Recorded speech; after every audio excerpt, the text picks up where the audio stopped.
नवी मुंबई विमानतळाला दिबा पाटील यांचं नाव द्यावे यासाठी खूप मोठ्या प्रमाणात आंदोलन झाली।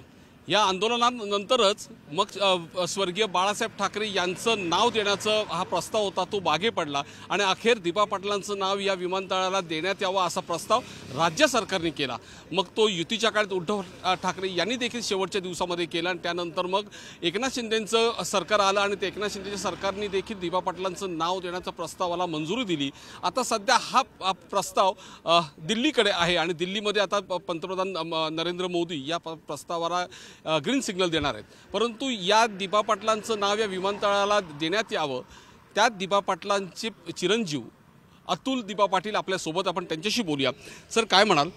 खूप आंदोलनं झाली, म्हणजे ज्यावेळी नवी मुंबईसाठी जमीन हस्तांतरण करण्याचं सिडकोची जशा पद्धतीने आंदोलनं झाली म्हणजे त्या प्रमाणात नाही, पण काहीशा कमी प्रमाणात आंदोलनं झाली की विमानतळात दिबा पाटला यांचं नाव देण्यात यावं। अजूनपर्यंत नाव देण्यात आलं नाही। या प्रस्ताव दिल्ली दरबारी आहे। काय म्हणाल तुम्ही? आता सगळे नरेंद्र मोदी येत आहेत, तुम्हाला वाटलं होतं आज हा प्रस्तावाला मंजूर ते जाहीर करतील म्हणून? आशा तर नक्कीच आहे की आज त्यांचं दिबा पाटील साहेबांचं जे नाव आहे ते जाहीर केलं जाईल। परंतु त्याच्या व्यतिरिक्त मी आपणाला सांगू इच्छितो की माननीय पंतप्रधान श्री नरेंद्र मोदी साहेब जे आज आपल्या भागामध्ये येत आहेत, मी फार मोठ्या अभिमानाने सांगेन, आपण जे उभे आहोत, जो ब्रिज लँड होतो इथे, ती जागा स्वर्गीय दिबा पाटील साहेबांच्या कुटुंबियांच्या मालकीची आहे। आता ती गेलेली अर्थात सिडकोमध्ये म्हणा किंवा याच्यामध्ये, पण ते जागा ही ओरिजिनली दिबा पाटील साहेबांच्या मालकीची जागा आहे, हा एक वेगळा विषय आहे। परंतु 101% 100 नव्हे 101% मला खात्री आहे, कारण विषय असा आहे की महाराष्ट्र राज्य सरकारने, शिंदे साहेबांच्या, फडणवीस साहेबांच्या सरकारने दिबा पाटील साहेबांचं नाव नवी मुंबई आंतरराष्ट्रीय विमानतळाला देण्याचा निर्णय घेतला होता। मंत्रिमंडळाच्या ह्याच्यात तो निर्णय सर्वानुमते मंजूर झाला होता। त्याच्यानंतर महाराष्ट्र विधानसभेमध्ये हा ठराव देखील सर्वानुमते मंजूर झाला होता। विधान परिषदेमध्ये सुद्धा हा ठराव सर्वानुमते मंजूर झालेला आहे आणि हा मंजूर झालेला ठराव दिल्लीला ऑलरेडी गेलेला आहे। लोकांच्या मनात थोड्याशा काही शंका आहेत, पण माझ्या मनात 1% सुद्धा कुठे शंका नाही का आमचे जे कपिल पाटील साहेब आहेत, जे आमचे केंद्रीय मंत्री आहेत, आमचेच म्हणतो आम्ही त्यांना, आमच्या समाजाचे आहेत, आमचेच आहेत, ते त्या ठरावाचा पाठपुरावा PMOमध्ये, प्राईम मिनिस्टर ऑफिसमध्ये घेत आहेत आणि त्यांच्याकडनं आम्हाला जवळजवळ एक 8 दिवसांनी एखादा फीडबॅक असतो की आता आपली फाईल ह्या लेवलला आहे, आपली फाईल ह्या लेवलला आहे। त्यामुळे मला 99 किंवा 100% खात्री की आज कदाचित मोदी साहेब किंवा कोणीतरी इतर आपला हा नावाचा प्रस्ताव, आपल्या नावाचा प्रस्ताव नाही, आपल्या नावाचं जाहीर करतील। आणि त्याच्या पलीकडे सांगतो, आता आज मोदी साहेब येतात, उद्या 16 तारखेला आपल्याकडे नागरी उड्डयन मंत्री येत आहेत आणि नागरी उड्डयन मंत्रीसुद्धा माझी खात्री आहे की जेव्हा 16 तारखेला ते नवी मुंबईमध्ये येत आहेत त्यावेळीसुद्धा ते आपलं नाव नक्कीच जाहीर करतील।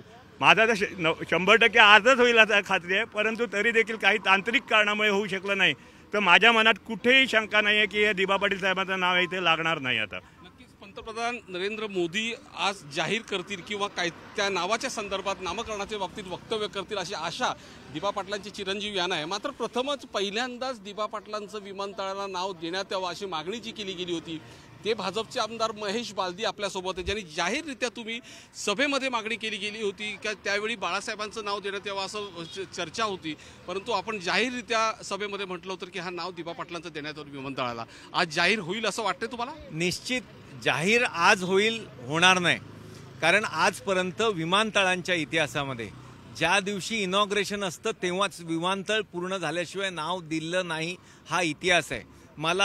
आम्ही ज्या कुळातले आहोत, ज्या पक्षातले आहोत, ज्या नेतृत्वाने आम्हाला शब्द दिलाय, देवेंद्र फडणवीस जी असतील, आमचं दिल्लीतलं नेतृत्व असेल, या सर्वांनी आम्हाला आश्वस्त केलंय आणि आजपर्यंत त्यांनी दिलेला शब्द एक शब्दही इकडे तिकडे झाला नाही। मला माझ्या नेतृत्वावर विश्वास आहे, मला माझ्या पक्षावर विश्वास आहे, मला सन्माननीय दिबा पाटील, श्रद्धेय सन्माननीय दिबा पाटील साहेबांच्या प्रती आमच्या सर्व नेतृत्वाचे असलेल्या श्रद्धेचा पूर्ण, आणि अन्यथा ठराव केले नसते, दिल्लीला पाठवलं नसतं।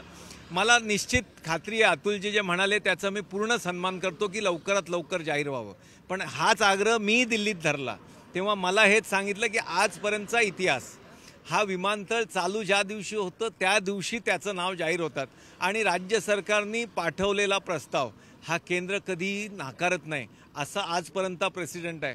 आणि आमचं तर डबल इंजिन सरकार आहे. सन्माननीय एकनाथजी शिंदे, सन्माननीय देवेंद्रजी, सन्माननीय अजितदादांनी दिलेला शब्द आहे, विधानसभेने दिलेला ठराव आहे.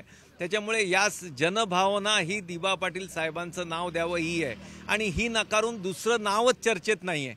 त्याच्यामुळे हे नाही होणार, नाही होणार आणि होईल वगैरे काय नाही. इथे अच आहे आणि एक आणि एकमेव नाव आहे आणि ते म्हणजे दिबा पाटील साहेबांचं नाव आहे आणि ते नक्की होणार आहे, याचं पूर्ण खात्री आहे. नेतृत्वावरती पूर्णपणे विश्वास आहे आणि 100% नाव या विमानतळात दिबा पाटलांचंच लागेल असा ठाम विश्वास दिबा पाटलांच्या चिरंजीवांना देखील आहे आणि भाजपचे आमदार जे महेश बालदी यांना देखील आहे. पण शिगवणसह विनय म्हात्रे, साम टीव्ही, नवी मुंबई.